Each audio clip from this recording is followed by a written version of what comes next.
नमस्ते बच्चों। पाठ नंबर 3 समाजशास्त्र विषय कक्षा 11 लेकर उपस्थित हूँ। अब हम इस पाठ में पिछले 2 पाठ आप पढ़ चुके हो।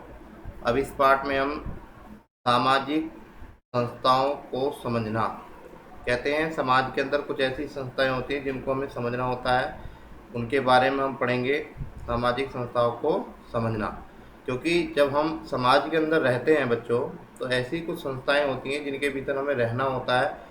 वो आपको पता लगेगा, आगे धीरे धीरे समझाने का प्रयास करूँगा। वो ऐसी कौन सी संस्थाएं जिनमें हम रहते हैं, भूमिकाएं निभाते हैं, अपना काम करते हैं, उन सारी चीज़ों को इस चैप्टर में पढ़ा जाएगा। सबसे पहले इस वीडियो के माध्यम से इसकी पाठ की रूपरेखा समझते हैं। इस पाठ की प्रथम वीडियो है परिवार, विवाह और नातेदारी। नातेदारी को अगर मैं कहूँ तो रिश्तेदारी, आपने नाम सुना होगा, ये शब्द सुना होगा।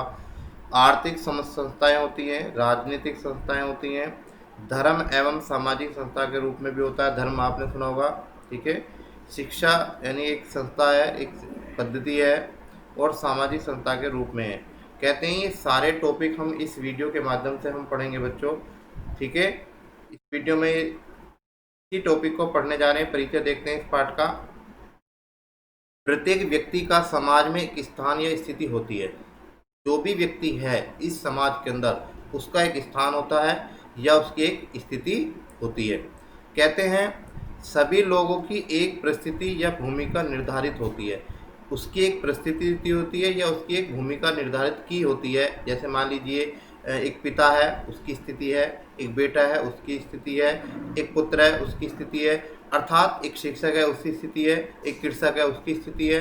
यानी सबको अपनी अपनी भूमिकाओं में निर्धारित होना पड़ता है।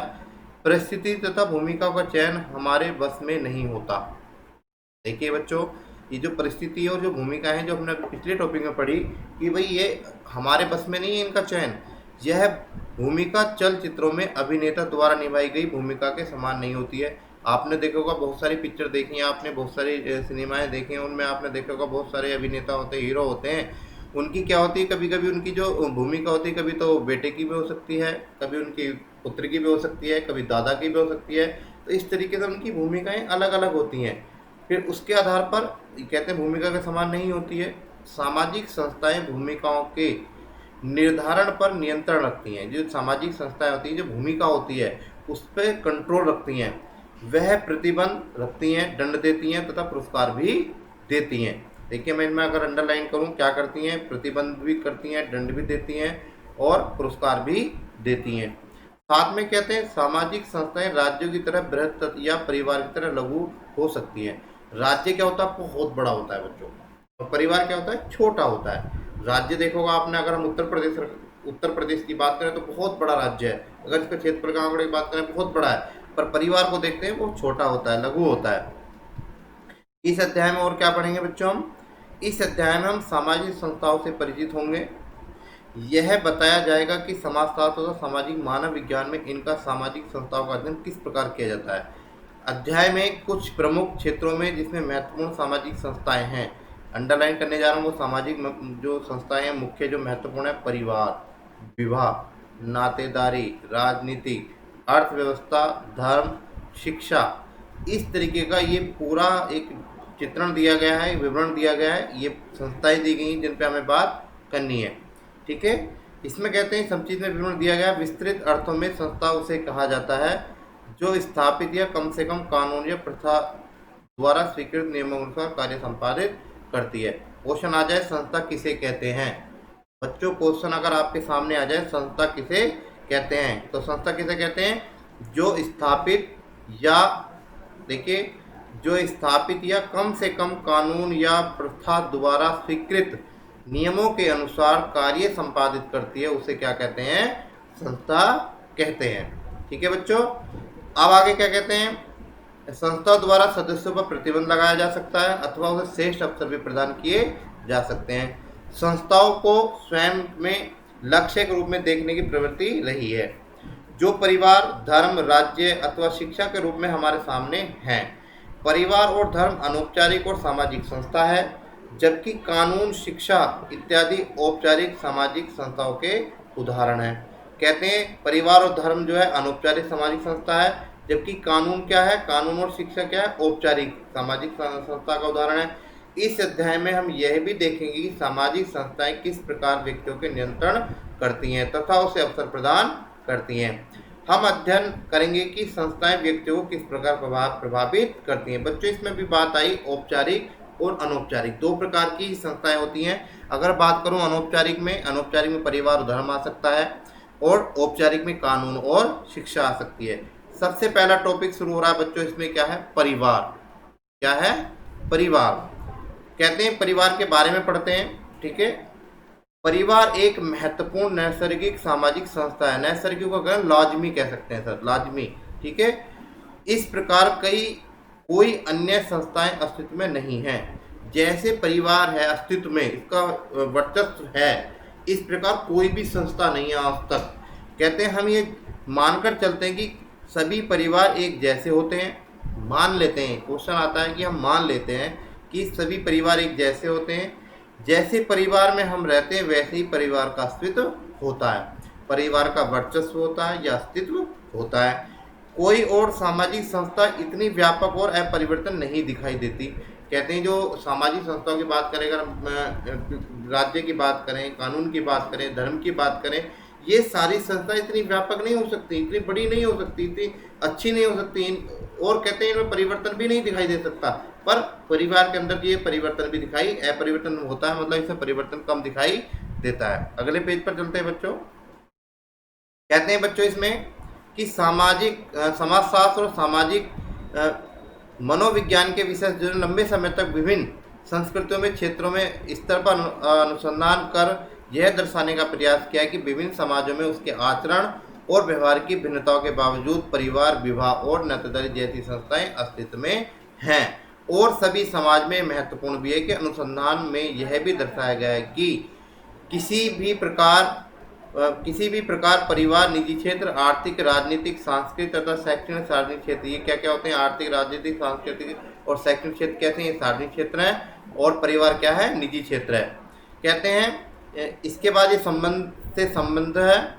इसके बाद प्रक्रियावादियों ने के अनुसार परिवार महत्वपूर्ण कार्यों में संलग्न होता है जिसमें समाज की बुनियादी अनिवार्यताएं पूर्ण होती हैं। यह सामाजिक व्यवस्था को स्थायी बनाए रखने के लिए सहायता प्रदान करता है। प्रकार्यवादियों ने यह मानकर चलते हैं कि यदि पुरुष आजीविका के लिए कार्य करे तो महिलाएं परिवार की देखभाल करे तो आधुनिक समाज श्रेष्ठतम रूप में अपने कार्य का संपादन करने में सक्षम होगा। बच्चों, अगर मैं बात कहूँ कि कहते हैं कि पुरुष को अपने आजीविका चलाने के लिए बाहर जाकर कार्य करना होता है और महिला को परिवार की देखरेख करने का काम होता है। अगर दोनों इस प्रकार से कार्य करें तो हो सकता है वो परिवार श्रेष्ठतम अपना कार्य संपन्न कर सकता है। बाद में किए गए अध्ययन में यह सुझाव सामने आया है कि अर्थव्यवस्था में औद्योगिक प्रतिमानों में परिवारों को मूल होने में अनिवार्यता नहीं है। फिर भी यह उदाहरण प्रस्तुत करता है कि जिसमें सामाजिक अनुभवों को प्रवृत्तिगत रूप से सामान्यीकृत नहीं किया जा सकता। कहते हैं प्रकृतिवादियों ने विचार में मूल परिवारों को औद्योगिक समाज की अनिवार्यता को पूरा करने वाली इकाई के रूप में देखा जा सकता है। इस परिवार में परिवार का एक सदस्य घर के भीतर कार्य करता है जबकि दूसरा घर के बाहर आजीविका उपार्जन के लिए कार्य करता है। देखिए, भारत के अंदर जो सर्वे किया गया उसमें देखा गया कि कुछ व्यक्ति ऐसे होते हैं जो घर पर रहकर कार्य करते हैं, कुछ व्यक्ति ऐसे होते हैं जो घर से बाहर जाकर जीवन उपार्जन का काम करते हैं। व्यवहारिक रूप से मूल परिवार में भूमिकाओं का विशिष्टीकरण होता है। इस विशिष्टीकरण में पति जीविका चलाने वाले सहायक की तथा पत्नी घरेलू संचालक प्रभावशाली भावात्मक भूमिका में रहती है। कहते हैं कि इसका जो परिवार को चलाने की जो भूमिका है ना वो बहुत बड़ी है, उसमें बहुत कारण देखने को मिलते हैं, श्रेष्ठ मानी जाती है। कहते हैं पति जो होता है जीविका चलाने के लिए सहायक होता था, पत्नी घरेलू कार्य में अपनी भावात्मक भूमिका निभाती है। विभेद अनुचित लिंग भेद के कारण, कहते हैं इसके अंदर जब भेदभाव हुआ, विभेद होने लगा और लिंग भेद का अंतर निकालने लगे तो ऐतिहासिक अनुभवों के कारण आलोचना का केंद्र भी रहा कि भाई क्यों स्त्री घर में क्यों रहे, पुरुष क्यों बाहर जाए काम करने के लिए। ये एक भेदभाव होने लगा, इसलिए के लिंग भेद के अंतर आने लगा। कहते हैं महिलाएं प्रभावशाली भावात्मक भूमिका के साथ साथ जीवन उपार्जन की सहायक वाली भूमिका में भी स्पष्ट रूप से हिस्सा लेती रही हैं। कहते हैं महिलाएं घर के कार्य भी करती हैं, साथ में वो जीवन उपार्जन के लिए भी बाहर जाकर भी काम करती हैं। अगर आज की मैं वर्तमान स्थिति की बात करूं तो बहुत सारी महिलाएं हैं जो अब दोनों काम करती है, घर भी संभालती हैं और साथ में बहुत सारे काम करती हैं, बाहर जाकर नौकरियां करती हैं, टीचिंग का काम करती हैं, बैंक में काम करती हैं, पुलिस में भी काम करती हैं, सेनाओं में भी भर्ती होने लगी हैं। अब अगर हम हर क्षेत्र में बात करें तो महिलाएं अपना पूरी तरह से योगदान दे रही हैं। ठीक है, फिर कहती हैं, इसमें कहा जाता है समकालीन उद्योगों को खासकर वस्त्र उद्योग में महिलाओं की भूमिका देखी जा सकती है। ये पहले की बात करें तो वैसे इस तरह का विभाजन विभाजन यह सुझाता है कि पुरुष परिवार का मुखिया है, किंतु कई कई संदर्भों में यह सत्य प्रमाणित नहीं हुआ है। कहते हैं कि जो पुरुष होता है वो परिवार का मुखिया होता है, पर कहीं कहीं वो स्थिति उसकी बदल जाती है। कहते हैं महिला प्रधान परिवार में क्या होता है, जब पुरुष लंबे प्रवास पर नगरीय क्षेत्रीय आजीविका के लिए खोज में जाते हैं तो महिलाओं को हल चलाना पड़ता है। आपने तो बहुत सारे पुरुष ऐसे होते हैं जो काम करने के लिए क्या होते हैं, वो दूर चले जाते हैं। जब उनका घर में गांव में जो उनके खेत होते हैं तो उन्हें कौन करता है, उनकी खेती कौन करता है, महिलाओं को मजबूरन हल चलाना पड़ता है और खेती के लिए कार्यों का प्रबंध करना होता है। कई बार वह अपने परिवार का एकमात्र भरण पोषण करने वाली बन जाती है। जब पुरुष नहीं होता है तो वो बन जाती है, वो खुद काम करने लग जाती है। ऐसे परिवार को महिला प्रधान परिवार कहा जाता है। जिस परिवार में महिला अपने परिवार को काम को संभाल लें, अपने काम को करने लगे, अपने बच्चों को पालने लगे, वो परिवार क्या कहना लगेगा, महिला प्रधान परिवार कहलाने लगेगा। विधवापन में भी ऐसी पारिवारिक स्थिति का निर्माण कर सकती है। यह स्थिति पुरुषों द्वारा दूसरा विवाह करने तथा बच्चों एवं पत्नियों का प्रभाव से धन प्रेषित न करने पर भी बन सकती है। मान लीजिए बहुत सारे व्यक्ति ऐसे होते हैं, उनकी डेथ हो जाए तो उस कारण लेडीज को काम करना पड़ता है, या कुछ ऐसा होता है कि वो दूर चले जाए तब अपनी पत्नी को पैसे ना भेजें, तब ये स्थिति बन सकती है। कहते हैं ये स्थिति बन जाती है। ऐसी स्थिति में महिला को अपने परिवार को देखभाल सुनिश्चित करनी होती है। वो इस परिवार को चलाने के लिए अपने काम करने इस खेती कार्य संभाल लेती हैं। दक्षिण पूर्वी महाराष्ट्र तथा उत्तरी आंध्र प्रदेश में कोलम जनजाति में महिला प्रधान घर एक स्वीकृत मानक है। वहाँ के लोगों का माना जाता है, वहाँ की महिलाओं को यह कार्य करना पड़ता है। कहते हैं परिवार में स्वरूपों में परिवर्तन। कहते हैं आज परिवारों का जो स्वरूप है वो बदल गया है। किस प्रकार से, देखिए भारत में एक बहस मूल परिवार में संयुक्त परिवार की ओर बदलाव में संबंध है। भारत में मूल परिवार लंबे समय से अभावग्रस्त जातियों तथा वर्णों से में विद्यमान है। समाजशास्त्री A.M. साहब के अनुसार स्वतंत्रता के बाद भारत में संयुक्त परिवारों की संख्या में निरंतर वृद्धि हुई है। इसका मुख्य कारण है भारतीयों की औसत आयु में हुई बढ़ोतरी। कहते हैं जो आयु में वो बढ़ने लगी। पुरुषों की औसत आयु वर्ष 1941-50 में 32.5 वर्ष थी, जबकि वर्ष 1981-85 में 55.7 हो गई थी। इसी दौरान महिलाओं की औसत आयु क्रम में इस दौरान महिलाओं की औसत आयु क्रम से 31.7 वर्ष तथा 55.7 वर्ष थी। 31 पॉइंट थी 1941 से लेकर 50 में और 55.7 थी 1981 और 85 के बीच में। इसके परिणाम स्वरूप कहते हैं वृद्धजनों की संख्या में तीव्र वृद्धि भी हुई। आगे क्या कहते हैं, A.M. साहब के अनुसार हमने ये जानना चाहा कि वृद्धजन किस तरह से घरों में रहते हैं।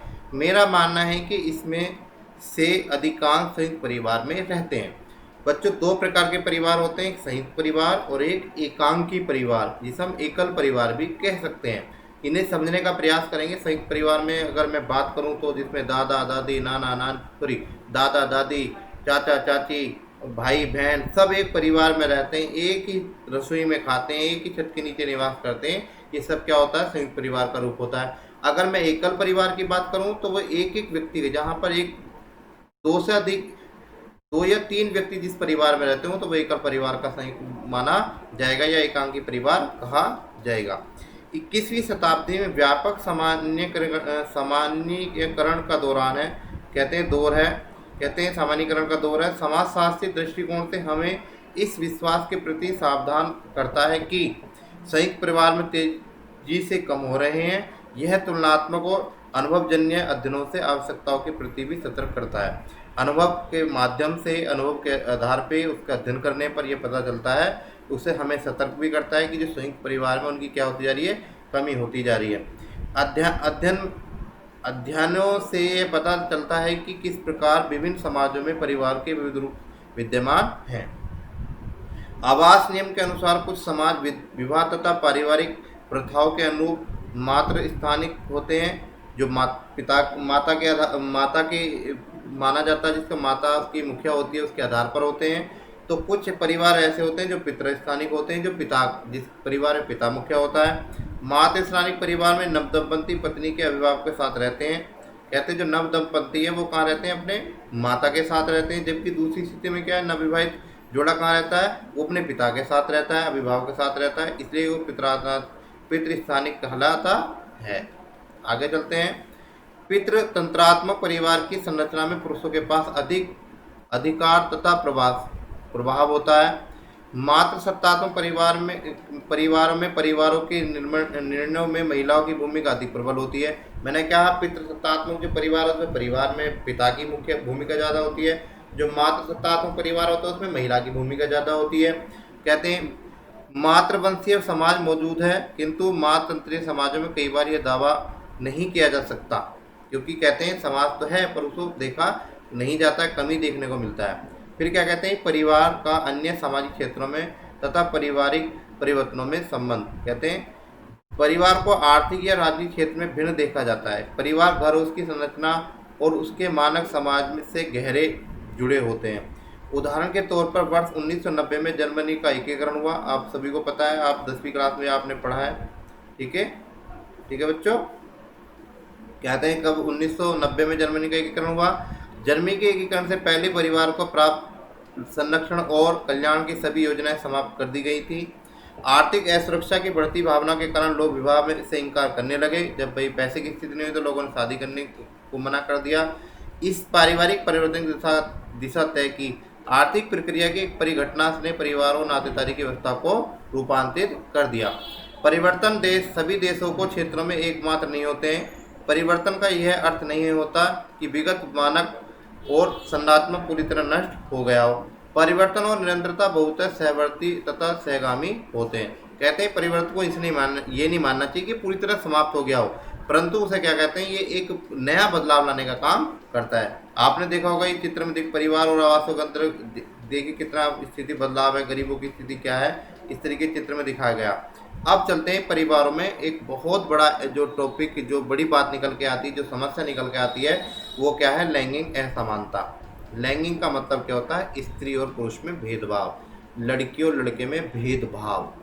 परिवार में धारणा की लड़का वृद्धावस्था में अभिभावकों की सहायता करेगा। ये एक लोगों का विचार होता है, मनुष्यों का विचार होता है, पुरुषों का एक विचार होता है, परिवार का एक विचार होता है। क्या कहते हैं वो, कि लड़का जब बड़ा हो जाएगा, वो हम बूढ़े हो जाएंगे तो ये क्या है, हमारी सेवा करेगा, सहायता करेगा। लड़की विवाह के बाद दूसरे घर चली जाएगी, ये मानते हैं, इसके अनुसार व्यवहार होता है। यह परिवार में लैंगिक असमानता का महत्वपूर्ण एक उदाहरण है।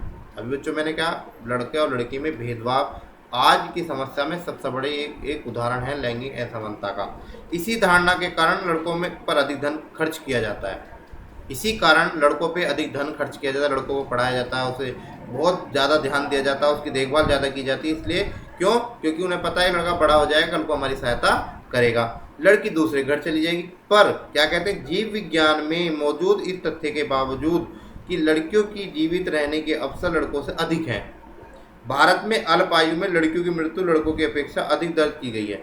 छोटी आयु में लड़कियों की मृत्यु ज़्यादा मानी जाती है। कहाँ, भारत के अंदर, वो कहीं नहीं, क्योंकि ये माना जाता है कि लड़कियों को दूसरे घर जाना है, कोई बात नहीं, जीवित रहे या ना रहे, इससे कोई फर्क नहीं पड़ता, क्योंकि लड़कों पे विशेष ध्यान दिया जाता है। आगे क्या कहते हैं इसमें, इसी के माध्यम से